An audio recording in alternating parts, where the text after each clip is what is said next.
রাধে রাধে বন্ধুরা, এয়ারটেল সিমের call details কিভাবে বের করবেন, এয়ারটেল সিমের হিস্ট্রি রাখবেন কিভাবে, সেটাই আজকের ভিডিওতে তুলে ধরবো। তো ভিডিওটি শুরু করে নেবার আগে একটা লাইক অবশ্যই করে দেবেন। চ্যানেলে যদি নতুন হয়ে থাকেন তাহলে চ্যানেলটিকে সাবস্ক্রাইব করে বেল আইকনে ঘন্টাটাকে অলে করে দেবেন। তাতে কি হবে, নতুন ভিডিও নোটিফিকেশন সবার আগেই পেয়ে যাবেন। তো বন্ধুরা চলুন তাহলে আজকের ভিডিওটা তাহলে স্টার্ট করে নেওয়া যাক। তো দেখুন বন্ধুরা, আমাদেরকে যে গুগল প্লে স্টোরের মধ্যে যে এয়ারটেলের অ্যাপ্লিকেশনের দেওয়া থাকে, সেই এয়ারটেলের অ্যাপ্লিকেশনের মধ্যে কোনো রকমের কল ডিটেলসও আপনারা দেখতে পান না আর কল হিস্ট্রিও বের করতে পারেন না। কিন্তু আজকে যে প্রসেসটা দেখিয়ে দেবো সেই প্রসেসের মাধ্যমে কল ডিটেলসও পেয়ে যাবেন আর কল হিস্ট্রিটাও দেখতে পেয়ে যাবেন। তো দেখুন, এর জন্য প্রথমত কি করতে হবে জানেন, আপনাদেরকে মেসেজ অ্যাপটি আছে সেইটাকে ওপেন করে নিতে হবে। মেসেজ অ্যাপটি ওপেন করে নেওয়ার পরই এখানে কি করবেন, স্টার্ট চ্যাট এখানে টাচ করবেন। টাচ করে দেওয়ার পরই এখানে লিখবেন 121। এবারে এই লেখাটা লেখার পর দেখতে পাবেন সেন্ড টু 121 এরকম ভাবে দেখাবে। তো এখানে টাচ করবেন। টাচ করে দেওয়ার পরই আপনারা কি করবেন, এখানে এই ইন্টারফেসটা চলে আসবে। টু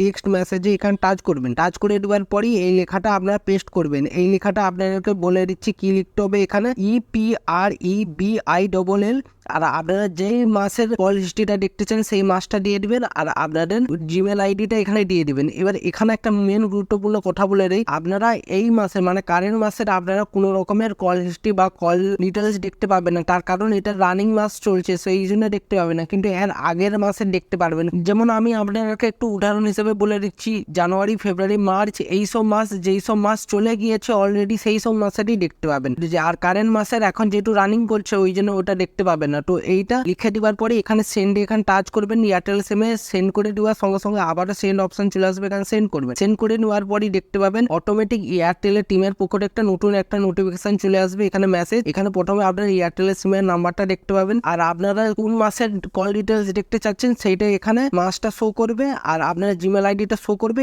আর এখানে নিচে পাসওয়ার্ডটা শো করবে। এবার এই পাসওয়ার্ড সম্বন্ধে একটু বলে দিচ্ছি। তো দেখুন, এই পাসওয়ার্ডটার প্রথম 4টা সংখ্যা হচ্ছে আপনাদের জন্মসাল আর লাস্ট 4টা ডিজিটের সংখ্যাটা হচ্ছে আপনার এয়ারটেল সিমের যে লাস্ট 4টা ডিজিটের সংখ্যা আছে সেই লাস্ট 4টা ডিজিটের সংখ্যাটাই এখানে দেওয়া আছে। তো এবার আমরা ব্যাক করে দিয়ে আমাদের মেলটাকে ওপেন করব। এই মেলটা ওপেন করার পরেই বাকি প্রসেসটা দেখাচ্ছি। তো দেখুন, এখানে মেলটা ওপেন করার সঙ্গে সঙ্গে দেখুন এখানে যদি আপনারা রিফ্রেশ করেন, এক্ষুনি রিফ্রেশ করার সঙ্গে সঙ্গে দেখবেন অটোমেটিক ভাবে একটা এয়ারটেলের টিমের পক্ষ থেকে একটা মেল পাঠিয়ে দিয়েছে। তো এখানে যদি টাচ করে দেন, টাচ করে দেওয়ার পরেই দেখতে পাবেন এখানে আপনাদের এয়ারটেল সিমের নাম্বারটা দেখাবে আর আপনার যেই মাসের কল ডিটেলসটা দেখতে যাচ্ছেন সেই মাসের এখানে নামটা শো করবে। তারপর আপনার স্ক্রল ডাউন করে আসলেই দেখতে পাবেন একটা PDF ফাইল চলে আসবে। এখানে টাচ করবেন। টাচ করে দেওয়ার পরে এটা ডাউনলোড হবে। ডাউনলোড হয়ে যাওয়ার পরই আপনাদেরকে মেসেজের মধ্যে যে পাসওয়ার্ডটা দিয়েছে সেই পাসওয়ার্ডটা এখানে দিতে হবে। তো আমি পাসওয়ার্ডটা দিয়ে দিচ্ছি। তো বন্ধুরা, আমি আমার পাসওয়ার্ডটা দিয়ে দিয়েছি। তো এবার আমরা ওকে করব। ওকে করে দেওয়ার পরই দেখুন লাইভ প্রুফের সাথে আমার এয়ারটেল সিমের কল ডিটেলস বা কল হিস্ট্রিটা আমি দেখতে পেয়ে গিয়েছি। তো বন্ধুরা, আপনাদেরকে লাইভ প্রুফের সাথে দেখিয়ে দিলাম যে এয়ারটেল সিমের কল ডিটেলস কিভাবে বের করতে হয় বা কল হিস্ট্রিটা কিভাবে বের করতে হয়। তো বন্ধুরা, এটাই আজকের ভিডিও ছিল। তো ভিডিওটি যদি ভালো লেগে থাকে অবশ্যই লাইক করে দেবেন। চ্যানেলে যদি নতুন হয়ে থাকেন তাহলে চ্যানেলটিকে সাবস্ক্রাইব করে বেল আইকনের ঘন্টাটাকে অলে করে দেবেন। তাতে কি হবে, নতুন ভিডিও নোটিফিকেশন সবার আগেই পেয়ে যাবেন। তো বন্ধুরা, ভালো থাকবেন, সুস্থ থাকবেন। দেখা হচ্ছে নতুন ভিডিওতে। রাধে রাধে।